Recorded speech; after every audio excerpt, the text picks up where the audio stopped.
Galera, bom dia, boa tarde, boa noite, boa madrugada. Meu nome é Sidney Martins, professor de língua portuguesa aqui do LAC Concursos, o maior site de videoaulas do Brasil, quiçá das Américas. Deixa de enrolação, vamos direto ao ponto, Sidney.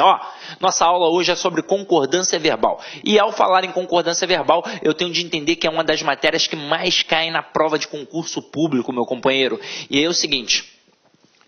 Quando a gente fala em concordância verbal, a gente fala da relação do verbo com o sujeito. Por isso, antes nós estudamos tipos de sujeito. Porque eu tenho de saber identificar se o sujeito é determinado, indeterminado, se é uma oração sem sujeito, para eu saber se aquele verbo vai ter realmente de ir para o plural ou se ele vai ficar obrigatoriamente no singular. Como é que vai funcionar? Agora, na prova, como o avaliador normalmente derruba o candidato nas questões de concordância verbal, sem até mesmo utilizar os casos especiais. Ele trabalha com um sujeito simples e já brinca contigo, fazendo frases muito grandes e fazendo inversões. E aí vamos entender. Agora, esse conteúdo vai te auxiliar, por exemplo, na produção textual. Porque quando você faz um módulo de redação, você escuta sempre do professor, não produza períodos muito longos e não produza inversões. Vamos analisar isso. Está errado produzir um período muito longo? Claro que não está. Se você já fez faculdade,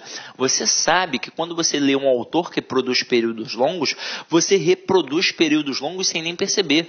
Quando você lê um autor que produz períodos curtos, você reproduz períodos curtos sem nem perceber. Então não está errado. Agora, por que a gente evita na prova do concurso público? Porque você tem de ser objetivo, tem de ser direto. Então, quando você produz um período muito longo, você pode cometer um erro de concordância verbal, porque o seu sujeito pode ficar distante do verbo. Sem contar que você ainda também pode cometer um erro de pontuação, porque é muito comum a pessoa pensar que a vírgula é uma pausa de respiração. Então está muito grande aqui, eu tenho que tacar uma vírgula, tem que ter uma respiração. E não é assim. Vírgula é processo sintático, eu jamais posso separar o sujeito do verbo através da vírgula. Então, eu vou preferir períodos curtos para não cometer esses dois possíveis erros. Nem o de concordância, nem o de sujeito, nem o de pontuação. Até mesmo porque o verbo ele não vai concordar com o sujeito como um todo. Então, por exemplo, o avaliador esperto, ele coloca a frase grande, coloca um sujeito grande, várias palavras no plural e deixa o verbo no plural. E aí a gente embarca, caramba. Tá certo, mas não vai ser com o sujeito todo que o verbo vai concordar. Ele vai concordar com o núcleo do sujeito. E se o cara deixar o núcleo do sujeito no singular, não importa que tenhamos várias palavras no plural dentro desse sujeito. O verbo obrigatoriamente vai ficar no singular. E a inversão? Tá errado produzir um texto com inversão? Claro que não tá. Diversos textos maravilhosos têm inversões. Agora, quando eu produzo um texto com inversão, eu tenho que pensar qual é o público que eu quero atingir. Então, meu companheiro, se a sua prova é para concurso público, você quer atingir o seu avaliador. Então, você quer que ele entenda o seu texto para a sua nota ser elevada. Se você faz uma inversão, pode ser que ele não entenda. E se ele não entender, ele jamais vai pensar que o erro está nele. Ele vai pensar que o erro está em você. E ele vai assinalar erro de coesão e coerência. Então, meu companheiro, se quer mandar bem numa redação, por exemplo, você tem de produzir um período na ordem direta, sujeito, verbo e complemento, e de preferência bem curto, para que você não seja a bola da vez para cometer erros de concordância aí, tá? Período curto, na ordem direta, não dá mole. Agora vamos lá, vamos começar a brincar aqui, meu companheiro. A concordância verbal determina que o verbo se flexione em concordância com o núcleo do sujeito da oração. Então, preste atenção. Se o sujeito estiver no singular, o verbo fica no singular. Se o sujeito estiver no plural, aí o verbo fica no plural. E não o contrário, entenderam? Então, você vai primeiro procurar o verbo para perguntar a ele quem é o sujeito. Como o sujeito se apresentar é a forma em que o verbo também vai se apresentar, tá? Agora, para a gente poder trabalhar essas pegadinhas que eu acabei de falar aqui agora, preste atenção na primeira frase que eu vou colocar aqui, ó.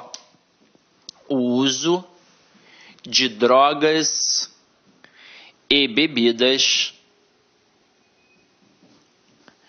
atrapalham os alunos. Aí olha a pergunta que eu vou fazer. A frase parece certa ou parece errada? Viram quando eu perguntei se ela está certa ou errada? Porque é óbvio que ela parece certa. Agora, para eu saber se ela está ou não correta, de acordo com a concordância verbal, eu vou ter de procurar o verbo. Então aqui, ó, é o verbo atrapalhar. Vocês repararam que ele se apresenta no plural, mas a minha pergunta não pode ser no plural. Porque vai que é uma pegadinha, até mesmo porque eu ainda não fiz a pergunta, eu não sei quem é o referente. Então eu vou perguntar a ele quem é o que atrapalha. Então quem é o sujeito todo? Aí você vai ver que o sujeito todo é o uso de drogas e bebidas. Aí eu pergunto a você que está em casa, sujeito simples ou composto? Eu tenho certeza que alguns responderam composto. E não é. O sujeito é simples. Ué, mas como assim, Sidney? Vamos lá. A gente aprendeu na aula de tipos de sujeito. Quem é o núcleo do sujeito? É o substantivo sem a preposição. Então, o núcleo aqui é a palavra uso. Ah, mas Sidney, e drogas e bebidas? Não, drogas e bebidas não, ó. Está preposicionado. E eu jamais terei um núcleo do sujeito preposicionado. Então, o núcleo aqui é a palavra uso. Como a palavra uso está no singular, obrigatoriamente o verbo vai ficar no singular. Então, a frase correta: o uso de drogas e bebidas atrapalha os alunos. Até mesmo porque o que atrapalha é o uso. Eu tenho de entender que cada construção gramatical tem uma intencionalidade discursiva. Eu devo deixar de lado aquela história de pensar que eu só interpreto quando eu tenho um texto grandão. Ah, interpretação de texto. Não. Você está interpretando sempre na análise gramatical e na análise sintática. Porque tudo tem uma intencionalidade. Se a minha intenção, por exemplo, fosse dizer que as drogas e as bebidas sempre atrapalham os alunos, eu colocaria, ó, drogas e bebidas atrapalham os alunos. O sujeito seria composto e o verbo obrigatoriamente ficaria no plural. E a intenção seria esta, dizer que as drogas e as bebidas atrapalham em qualquer situação. Mas a minha intenção não foi essa. A minha intenção foi dizer que apenas o uso atrapalha. Porque por mais que tenhamos, por exemplo, a gente está numa faculdade, sei lá, o FRJ. Aí tem ali, não vou falar o prédio não, que aí vão falar que eu estou de sacanagem, né? Então vamos lá. O prédio de letra, né? Onde eu estudei. Então vamos lá. Tem ali uma porrada de cocaína, uma porrada de maconha, uma porrada de, sei lá, heroína, de loló, desirê, esse tipo de coisa, né? Esse é nome de droga aí. Aí, eu uso. Pô, se eu uso vai me atrapalhar, caramba. Agora, e se eu não usar? Se eu não usar, né? Eu ia falar uma palavra aqui, mas não falei. Então, se eu não usar, não vai me atrapalhar. Porque o que atrapalha realmente é o uso. Tranquilo? Então, agora nessa pegada, que a gente já sabe mais ou menos como é que funciona, vamos exercitar um pouquinho mais. Porque as bancas adoram fazer isso. Mas adoram mesmo. Adoram. Então, vamos lá, ó. Olha a primeira frase. O som agradável dos cantos dos pássaros acalmam nossas almas intranquilas. Porra, a frase está grande, parece que está tudo tranquilo, mas vamos procurar o verbo. É o verbo acalmar. Então, quem é o que acalma nossas almas intranquilas? O som agradável dos cantos dos pássaros. Por mais que pássaros semanticamente seja muito importante aqui, não é o pássaro que está acalmando o camarada, é o som. O som agradável dos cantos dos pássaros. Então, como a palavra som é um núcleo, está no singular, o verbo tem de ficar no singular. Então, o som agradável dos cantos dos pássaros acalma nossas almas intranquilas. Segunda frase. O choro das crianças das comunidades carentes nos comovem. Então, vamos procurar o verbo. Quem é o que nos comove? O choro das crianças das comunidades carentes. Aí você poderia perguntar assim, Sidney, tudo isso é o sujeito, né? Beleza, mas não poderia ser apenas o choro das crianças? Não, tudo tem uma intencionalidade. Não é o choro de qualquer criança que vai me comover. Não é o choro de uma criança aqui de Ipanema, do Leblon, do Leme, que vai me comover. É um choro da criança da comunidade carente. Beleza? Então vamos lá.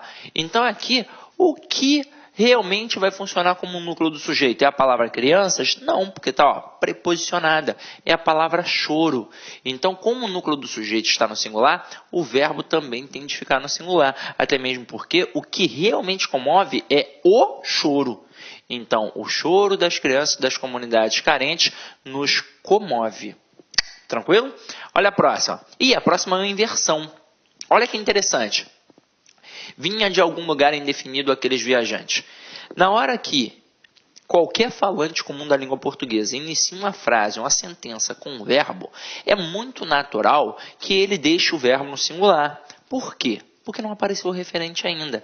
E aí, se a frase fica grande e ele ainda entende o que foi dito, caramba, para ele está certo.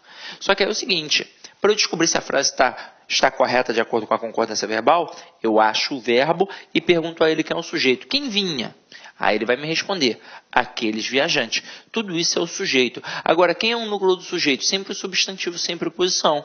Então, o núcleo aqui é a palavra viajante. Como o núcleo do sujeito está no plural, o verbo tem de ficar no plural. Então, vinham de algum lugar indefinido aqueles viajantes, ok? Agora, olha a próxima. Ocorreu mudanças significativas durante o processo eleitoral. Por que isso acontece? Vamos lá. É muito comum que o aluno, ao estudar tipos de sujeito, por exemplo, sozinho, ele confunda o processo do verbo haver. Aí ele olha lá na gramática. O verbo haver, no sentido de existir, ocorrer e acontecer, caracteriza oração sem sujeito.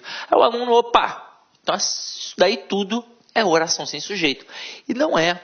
Apenas o verbo haver, no sentido de existir, ocorrer e acontecer, é um verbo impessoal. Então ele sim caracteriza uma oração sem sujeito, ele sim obrigatoriamente fica no singular. Mas se eu utilizar o existir, o ocorrer e o acontecer, eles são verbos pessoais. Então, o elemento ao qual eles estão fazendo referência vai funcionar como sujeito. Então, este verbo vai concordar com o seu sujeito, com o seu referente. Então, aqui, o que ocorreu? Mudanças significativas.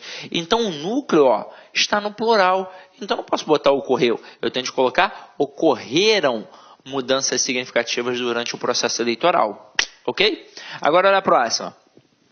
O homem humilde tem certas necessidades que as pessoas abastadas não têm. Olha só que parada bacana. A gente estudou isso na aula de acentuação gráfica. Verbos ter e vir, eles marcam a pluralização na língua portuguesa utilizando o acento circunflexo. Então, quando você está fazendo uma questão de concordância verbal e aparece o verbo ter ou o verbo vir, você tem de ficar muito ligado. Geralmente é o verbo ter que aparece na maioria das vezes. E aí você vai ficar atento para saber se tem de ficar no singular ou no plural. Porque a pronúncia, a prosódia é a mesma sempre. Eu vou dizer. O homem humilde tem certas necessidades que as pessoas abastadas não têm. Caramba, vai ser sempre assim a pronúncia. O verbo ter, no singular e no plural, tem a mesma grafia e a mesma pronúncia. Mas eu tenho de ficar esperto para olhar quem é o seu referente. Na primeira, o homem humilde tem. Quem é que tem? O homem é humilde. Quem é o núcleo? O homem. Está no singular, o verbo fica no singular. Mas aí depois continuando. Que as pessoas abastadas não têm. Quem é que não tem aqui agora? As pessoas abastadas. Quem é o núcleo? Pessoas. Está no plural, o verbo tem de ficar no plural. E eu não posso deixar um verbo no plural igual um verbo no singular. O que eu vou fazer? Eu vou marcar com acento circunflexo. Então eu vou colocar aqui o acento circunflexo para mostrar que o verbo está no plural. Assim como aprendemos lá na aula de acentuação gráfica. Agora aqui, as crianças da cidade grande se mantêm alheias a tudo. Poxa, parece tudo corretinho. Que verbo a gente usou ali agora? O verbo manter, que é derivado do verbo ter. Então, o processo é similar. Só que agora é o seguinte, o mantém aqui apareceu com acento. Mas o que eu disse? Quem marca a pluralização na língua portuguesa é o acento circunflexo e não o acento agudo. Ali tem um acento obrigatório por uma das regras principais de acentuação gráfica. Afinal de contas, mantém é um oxítona terminada em AM, então tem de ter o acento. Mas como foi o acento agudo, é singular. Até mesmo porque, para eu colocar no plural, eu tenho que colocar o acento circunflexo. Se eu tivesse colocado a criança da cidade grande se mantém, ok, certinho, porque acento agudo é só um pauzinho, é singular. Mas a partir do momento que eu tenho de colocar no plural, eu vou colocar o acento circunflexo, que são 2 pauzinhos, e aí marco o plural. Tranquilo? Então, a pronúncia é a mesma. O que diferenciou? O acento circunflexo para marcar a pluralização. Então, essa parte a gente já eliminou. A dica que eu te dou é ficar sempre ligado. Está fazendo uma questão de concordância verbal, meu companheiro? Você tem de ficar atento no verbo. Fique atento ao verbo. Essa é a verdade.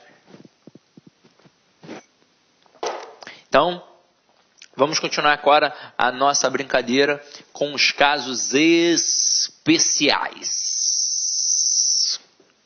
Vamos lá. A gente vai começar estudando agora o sujeito composto. Então, quando a gente tem um sujeito composto após o verbo, o plural, o verbo irá para o plural ou concordará com o núcleo mais próximo. Vamos entender como é que isso funciona. Existem duas possibilidades.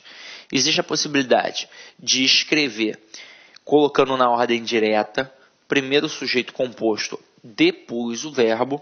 E existe também a possibilidade de você fazer uma inversão, colocando o verbo primeiro e depois o sujeito composto.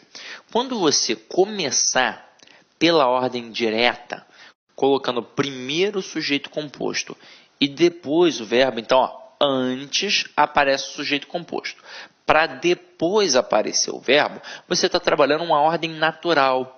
Você está trabalhando a ordem direta da língua portuguesa. Nesse caso, você vai fazer uma concordância natural de qualquer falante comum da língua portuguesa, que é a chamada concordância gramatical, que é baseada na soma. Ou seja, o verbo vai concordar com o seu referente. Se o referente está no singular, o verbo fica no singular. Se o referente está no plural, o verbo fica no plural. Só que agora a gente está trabalhando um sujeito composto. Então, são dois referentes. Então, obrigatoriamente, o verbo tem que ficar no plural. Então, quando eu digo o gato e a gata miaram, esse verbo obrigatoriamente concorda com os dois referentes. Então, por isso, obrigatoriamente fica no plural. Agora, quando eu coloco primeiro o verbo, para depois colocar o sujeito composto, eu fiz uma inversão. E aí, nesse caso agora, a gramática permite dois tipos de concordâncias verbais. Permite a concordância gramatical, em que o verbo ainda assim vai concordar com os dois elementos, ou então permite uma concordância atrativa, em que o verbo concorda automaticamente com o elemento mais próximo, independentemente de como ele se apresenta. Então, eu posso dizer, miaram o gato e a gata, e miou o gato e a gata. É óbvio que na hora que eu digo miaram o gato e a gata, o verbo está concordando com os dois elementos. É uma concordância gramatical, por isso fica no plural. Agora, quando eu digo miou o gato e a gata, o verbo agora só concorda com o elemento mais próximo. Vão perguntar esta interpretação para vocês? Não, não vão. A não ser que você fosse fazer uma prova de língua portuguesa para concurso, por exemplo. Professor de língua portuguesa, né? Língua portuguesa para concurso. Vou fazer sim, mas não. Eu estou falando professor de língua portuguesa para concurso. Então, o camarada quer ser professor de língua portuguesa do estado, do município, ou então, sei lá, do Pedro II. Aí sim, professor de língua portuguesa vai. Agora, o cara quando faz uma prova de português geral, ele não vai perguntar isso daí. Agora, se liga. Qual é a intenção do cara ao fazer isso?